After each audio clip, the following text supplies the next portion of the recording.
আসসালামু আলাইকুম। আজকে আমি আইফোনের ৩টি সেটিংস নিয়ে আলোচনা করব, যে করে রাখলে আমার আইফোন যদি হারিয়েও যায় তারপরও কোনো ব্যক্তির হাতে পড়লে এই আইফোন সে ইউজ করতে পারবে না। এটা আমার সিম যদি উনি খুলে ফেলেও দেয় তবুও আমি আমার আইফোনটি খুঁজে পেতে সক্ষম হব যে সেটিংসগুলো ওপেন করলে। আসুন সেটিংসগুলো একটু দেখি।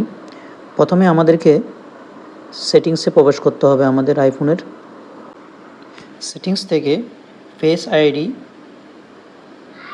এখানে ক্লিক করতে হবে।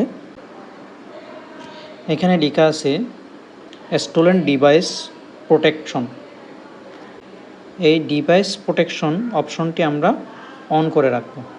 এরপর একটু নিচে এখানে দেখা যাচ্ছে আমার প্রথম নম্বর, দ্বিতীয় নম্বর, তৃতীয় নম্বরে কন্ট্রোল সেন্টার। এই কন্ট্রোল সেন্টার এটা অফ করে রাখতে হবে, এটা ডিসেবল করে রাখবো।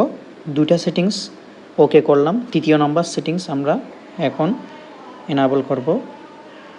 সেজন্য আমরা আমাদের আইফোনের আইডিতে প্রবেশ করব। এখানে যেখানে আমার ছবি দেখা যাচ্ছে এখানে প্রবেশ করলাম।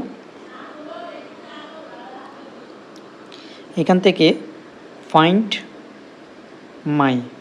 মাই এখানে ক্লিক। এইখান থেকে আমাদের একদম উপরে ফাইন্ড মাই আইফোন এখানে অন করতে হবে। এটা অন করা আছে আমার, এখানে অন করলাম। এখানে প্রবেশ করার পর এখানে 3টি সেটিংস আছে, এই 3টি সেটিংস আমরা অন করে দেব।